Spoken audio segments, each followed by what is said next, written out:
Good evening, happy Saturday. I was reminded of a vision. That was a dream that I had months ago, when God first started having me to record videos. And at the time, I still didn't understand what He was doing or why. I didn't understand a lot of things that were going on in my life. Um, but I know I trusted God. And I knew I had to trust Him moving forward. And because I'm so obedient, and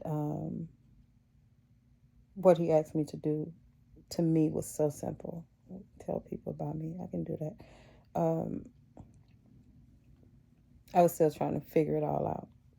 And so I can remember coming out of a dream, and I muttered the words like I'm doing now, 20 pieces of silver. I had no idea what it meant. It led me to Genesis 37, 27 through 28. And it's the story of Joseph. Now, as you all know, I know everybody know the story of Joseph, but a recap. Joseph had brothers. They hated him, right? Because Joseph was a dreamer. And the two dreams that Joseph told his brothers about basically let them know that he was going to be, one day, he was going to be over all of them. Now, he was 17 years old, and they knew that their father loved Joseph. The Bible even said it, because he was a child of his old age. And so he made Joseph this coat of many colors, and he just treated him better because he loved Joseph more than his other brothers, his other sons. And so one day his father sent him to go out and look for his brothers, and when they saw him coming, they decided to kill Joseph. And the closer he got, he had a brother named Reuben, I think. He was like, no, we're not going to kill our brother. It's still our brother. Let's sell him for 20 pieces of silver. And it's a good story. So read it. It's in Genesis. But after reading the story, I asked the Holy Spirit, what did it mean for me? And I can remember He also led me to the story of Jesus when Judas sold Him for 30 pieces of silver. And y'all know that story. Both of these stories were about betrayal. And the Holy Spirit told me that sometimes betrayal has to happen in a person's life to change the direction of that person's life. In order for that person to reach their purpose, betrayal has to take place.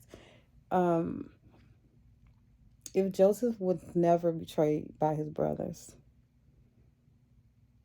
and like I said, you know the story, he ended up being in a prison after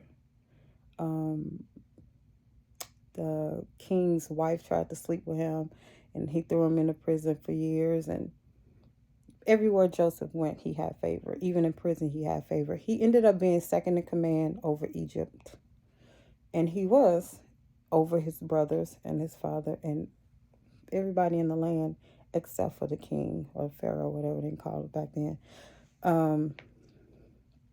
And Jesus is Jesus. But if Judas wouldn't betrayed him, the cross would have never happened, because they had to have something to crucify him for, right? So the moral of the story is sometimes God uses what the enemy meant to harm you or kill you to change the trajectory of your life. And I know because it happened to me. If I wouldn't face the betrayal that I faced um, I would have kept living the way I was living. Miserable. I was miserable. Miserable.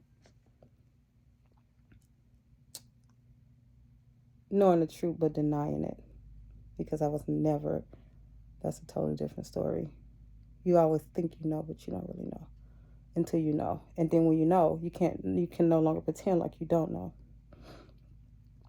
But had the Lord not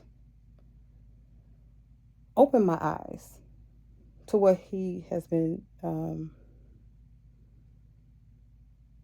what He tried to show me for years, years and years and years, that the truth that I was living wasn't the truth. And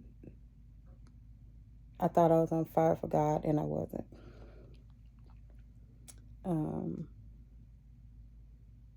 my life wasn't what I thought it was. And sometimes God will remove the veil and uncover things so you can know the truth.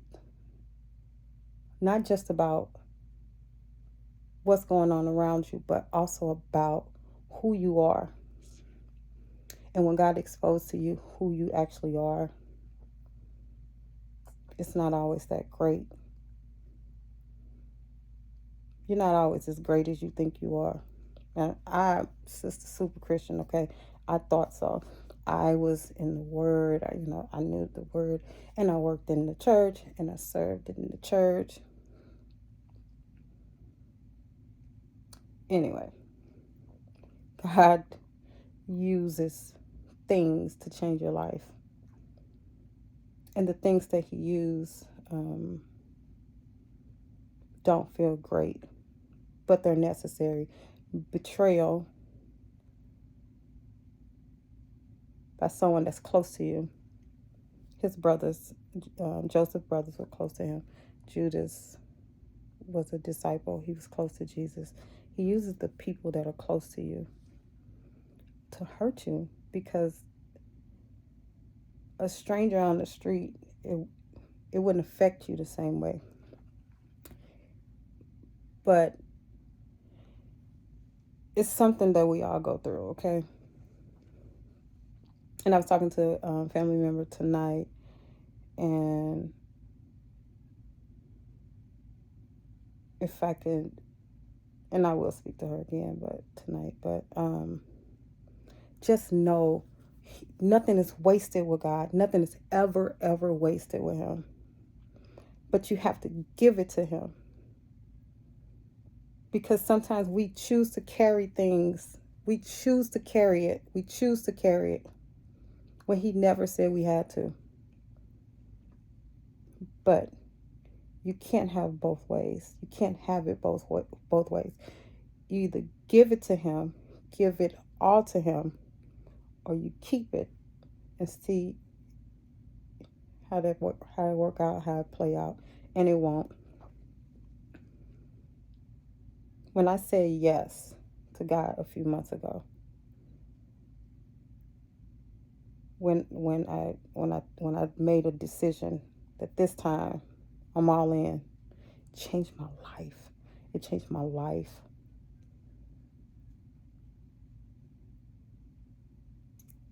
The process was painful.